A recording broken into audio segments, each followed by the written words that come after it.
सूरज अभी पूरी तरह उगा भी नहीं है, लेकिन अरावली की पहाड़ियों के बीच खड़ा एक साया पहले ही जाग चुका है।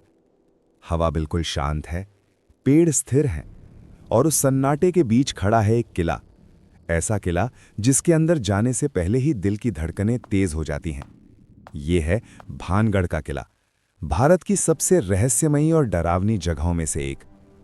कहते हैं यहां सिर्फ दीवारें नहीं हैं, यहां कहानियां कैद हैं। ऐसी कहानियां जो समय के साथ मिटनी चाहिए थीं, लेकिन आज भी जिंदा हैं। राजस्थान के अलवर जिले में, राजस्थान की सूखी और वीरान पहाड़ियों के बीच, ये किला आज भी उसी तरह खड़ा है जैसे सदियों पहले था। लेकिन फर्क सिर्फ इतना है, तब यहां जिंदगी थी और आज सिर्फ सन्नाटा।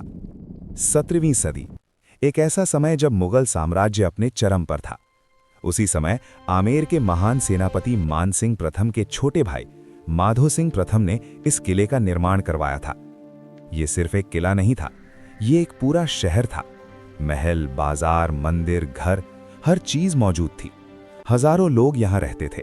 सुबह बाजारों में रौनक होती थी, बच्चों की हंसी गूंजती थी, और रात में दीपकों की रोशनी पूरे किले को जीवित बना देती थी। लेकिन फिर कुछ ऐसा हुआ जिसने सब कुछ बदल दिया।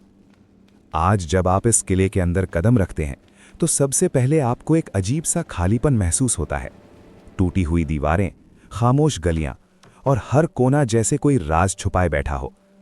भारतीय पुरातत्व सर्वेक्षण यानी भारतीय पुरातत्व सर्वेक्षण ने यहां एक चेतावनी बोर्ड लगाया है। उस बोर्ड पर साफ लिखा है, सूर्योदय से पहले और सूर्यास्त के बाद इस किले में प्रवेश करना मना है। लेकिन सवाल यह है, क्यों? अगर यह सिर्फ एक पुराना खंडर है, तो फिर इस पर इतनी सख्त पाबंदी क्यों है? कहानी शुरू होती है भानगढ़ की राजकुमारी रत्नावती से। वो बेहद सुंदर थी। उसकी सुंदरता की चर्चा दूर दूर तक होती थी। लेकिन उसी सुंदरता पर किसी की बुरी नजर पड़ गई थी। एक तांत्रिक जिसका नाम था सिंघिया।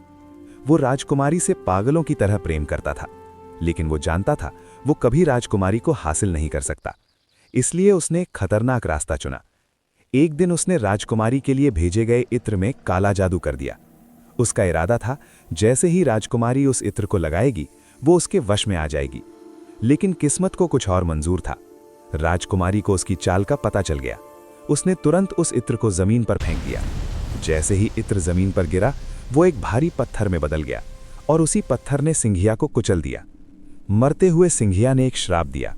उसने कहा, इस शहर का विनाश निश्चित है, यहां कोई नहीं बचेगा, और जो बचेगा उसकी आत्मा कभी शांति नहीं पाएगी। और फिर कुछ ही समय बाद भानगढ़ उजड़ गया। इतिहासकार कहते हैं कि भानगढ़ का पतन अचानक हुआ।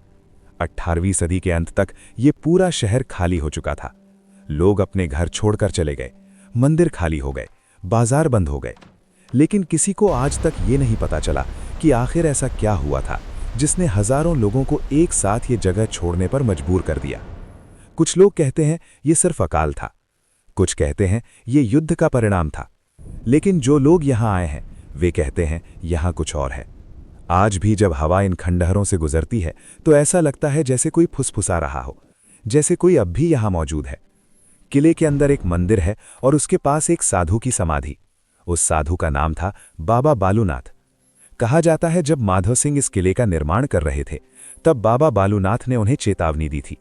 उन्होंने कहा था, तुम इस जगह पर किला बना सकते हो, लेकिन एक शर्त है, किले की छाया कभी मेरी समाधि पर नहीं पड़नी चाहिए। सालों तक ये शर्त पूरी हुई, लेकिन जैसे जैसे किला बड़ा होता गया, उसकी छाया लंबी होती गई, और एक दिन वो छाया बाबा बालूनाथ की समाधि पर पड़ गई। कुछ लोगों का मानना है उसी दिन से भानगढ़ का अंत शुरू हो गया था। आज जब सूरज ढलने लगता है, तो इस किले का माहौल पूरी तरह बदल जाता है। पक्षियों की आवाजें बंद हो जाती हैं, हवा भारी हो जाती है, और सन्नाटा और गहरा हो जाता है। आसपास का जंगल, जो सरिस्का टाइगर रिजर्व का हिस्सा है, वो भी जैसे इस जगह से दूरी बनाए रखता है। स्थानीय लोग कहते हैं उन्होंने यहाँ अजीब चीजें महसूस की हैं। कुछ ने कदमों की आवाज सुनी है जब वहां कोई नहीं था। कुछ ने परछाइयां देखी हैं जो किसी इंसान की नहीं थी। लेकिन सबसे डरावनी बात यह है कि यहाँ रात में कोई नहीं रुकता, क्योंकि जो रुका है उसने कुछ ऐसा महसूस किया है जिसे वो कभी भूल नहीं पाया। आज भानगढ़ सिर्फ एक खंडहर नहीं है, ये एक सवाल है जिसका जवाब आज तक किसी के पास नहीं है। क्या ये सिर्फ एक संयोग था? क्या ये सिर्फ इतिहास का एक भूला हुआ अध्याय है, या फिर सच में यहाँ कोई श्राप है? जब आप इस किले के टूटे हुए दरवाजों से अंदर जाते हैं तो आपको सिर्फ पत्थर दिखाई देते हैं, लेकिन अगर आप ध्यान से सुने तो आपको एहसास होगा कि ये पत्थर खामोश नहीं है, ये अब भी कुछ कहना चाहते हैं। शायद उस रात के बारे में जब भानगढ़ आखिरी बार जिंदा था, शायद उन लोगों के बारे में जो यहां से कभी जा नहीं पाए, और शायद उस श्राप के बारे में जो आज भी इस किले की दीवारों में कैद है। क्योंकि कुछ जगहें सिर्फ इतिहास नहीं होती, कुछ जगहें चेतावनी होती हैं।